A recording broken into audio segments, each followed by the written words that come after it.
You're tracking in MyFitnessPal, but should you be tracking calories or macros? And what's the difference? Maybe you don't even know what the difference is between the two.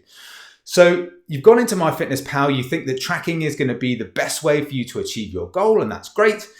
Now, should you be focusing to the finer details of specific protein, carb, and fat numbers, or do you just need to worry about how many calories you're eating on a daily basis? Now, if you are tracking macros, by definition, you are tracking calories as well, because that's how it works. Calories are made up of macronutrients. Macronutrients are made up from calories, etc., etc., etc.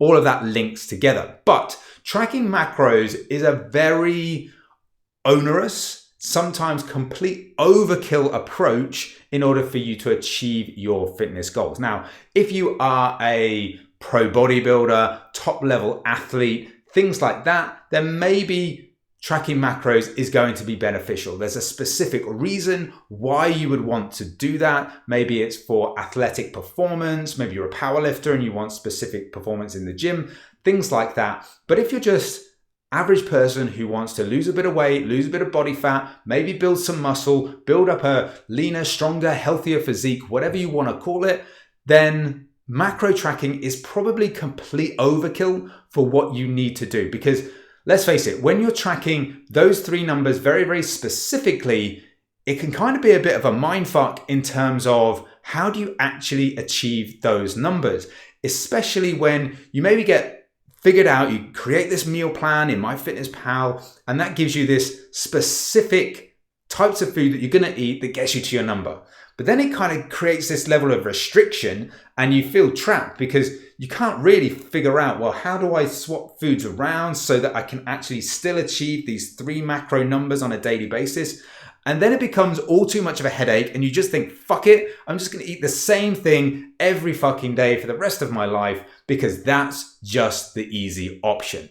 And that's where calorie tracking, macro tracking really kind of goes off the rails for a lot of people, because there's no way you're going to eat the same thing for the rest of your life each and every day. That would be fucking boring. No one wants to do that. And it doesn't really allow you the flexibility of life. Because let's say you want to go out for a meal with your partner. Are you really going to take your Tupperware of chicken, broccoli, and rice just so you can hit your fucking macros? No, you're not. So you need to find a way that allows you to adapt to life and adapt to real life situations, and you're not narrowing yourself in and locking yourself into this way of losing weight that actually means once you've lost that weight, you can't sustain it. You haven't got any tools, you haven't got any techniques in order to be able to sustain what you've achieved.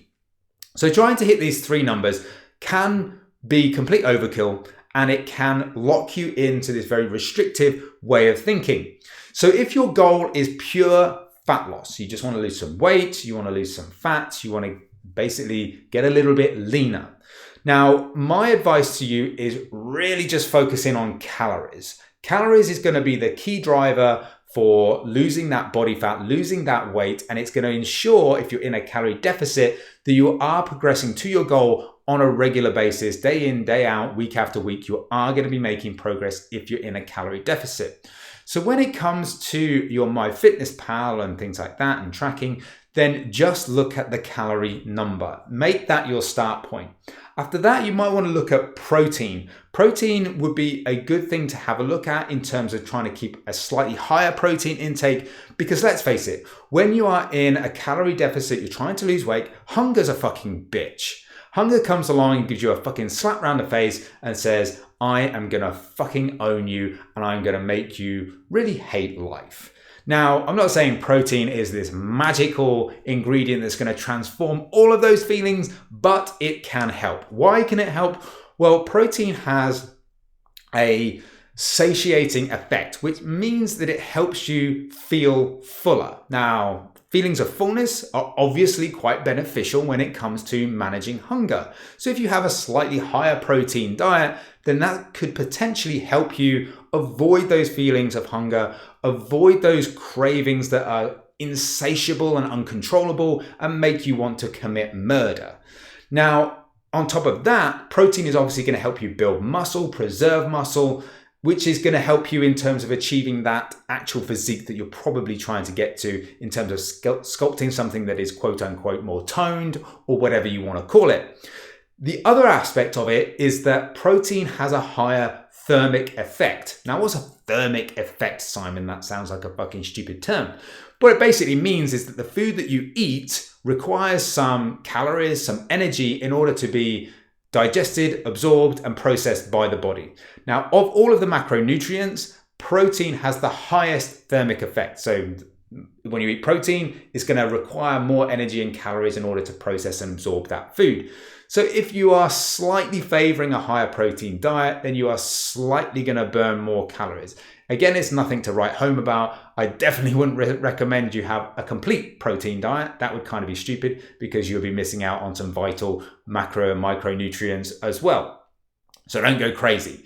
Anything between kind of 1.6 to 2.2 grams per kilo is absolutely fine. You can go slightly higher, but it's probably not practical and it's fucking expensive because protein is probably the most expensive macronutrient you can have.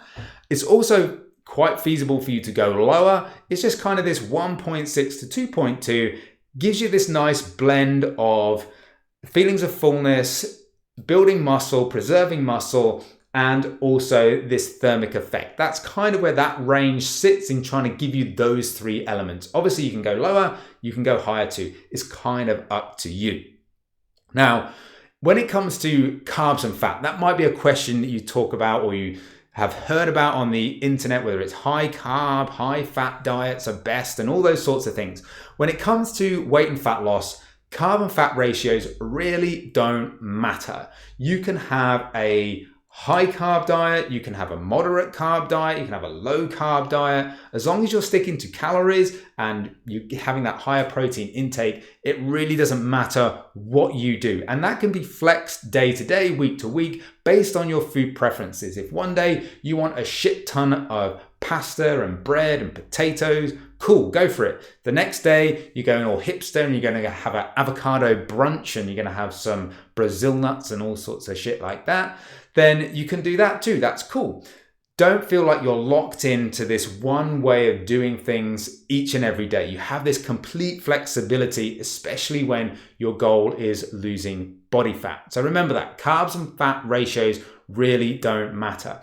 But you probably want to keep a minimum amount of fat in your diet. Now, the reason why I wouldn't necessarily say that you have to worry about this too much is that most people's natural diet, natural food choices will mean that they hit a minimum amount of fat. Now, what's a minimum amount of fat? It's about 20 to 25% of your total calorie intake would be a rough idea, a rough guide for a minimum amount of fat that is optimal for health, optimal for hormone functions, and things like that. Again, as I say, you can go high fat if you want, full keto if you want, absolutely up to you. I'm not going to tell you what you need to do.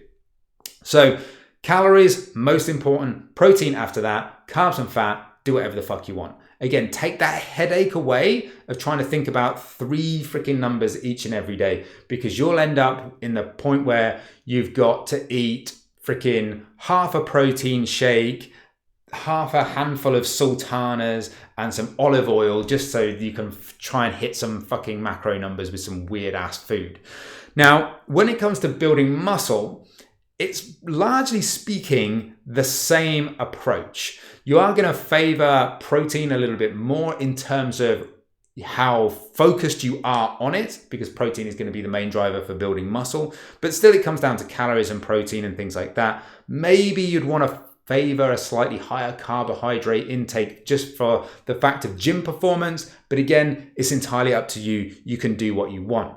So to summarize, tracking doesn't have to be this really onerous task where you're focusing on three specific macronutrients. You don't have to make your head explode every time you open MyFitnessPal because you're trying to make these specific numbers fit and trying to make different food choices at the same time. Give yourself a break, give yourself some flexibility, and try to think about things in terms of calories, protein, and so on and so forth. This over-restricting approach to tracking is just not necessary for most people, and it's kind of leading you down this path of feeling trapped and kind of wedded to MyFitnessPal for the rest of your life, which is not what you want. Plus, you don't even need to track at all. You don't have to track in order to lose weight. Yes, tracking is very, very good. It's a great tool to use. It gives you lots of awareness about the calories that are in food. It helps you manage things. There are lots and lots of plus points to calorie tracking. But some people just don't get on with it. Some people just find it hugely difficult to do and get their head around. So you don't feel like you have to do it. There are non-tracking methods that you can use. Maybe it's a little bit more, I would say, potentially a little bit more restrictive to go down a non-tracking approach. So if, for example, it might be a case that you do intermittent fasting. So you're not tracking your calories, but you decide to skip breakfast and eat within a specific window of time. That might put one level of restriction on you. You could say, well, I am going to go low carb. I'm not going to track anything, but I'm going to go low carb. Again, you're having a restriction on yourself right there. So there are pluses and minuses to all these different approaches. What I would say is what you want to achieve, if it is fat loss, is a calorie deficit. How you achieve it is up to you, whether that's tracking or non-tracking. Both are absolutely fine. You got to pick the one that's right for you. When it comes to building muscle, maybe it would be a good idea to track something, whether that is even just your protein or protein and calories, then that is up to you. Again, there are pros and cons to both scenarios. So hopefully you found this episode of the show useful and you've got some practical tips you now can implement into your own nutrition programming so that you can achieve those goals. And of course, as I mentioned at the start of the show, if you want to access my free online calorie calculator, you can do so by clicking the link in the notes below. And you can access that plus a free 4-week training program at the same time. And if you want to come and chat to me on Instagram, whether it's about protein, calories, tracking, or anything else at all, come and visit me at iron_paradise_fitness. Always glad to chat to you. But for now, all I'm going to say is thanks so much for listening. Thanks so much for watching. Keep living the lean life, and I'll see you for the next episode of the show.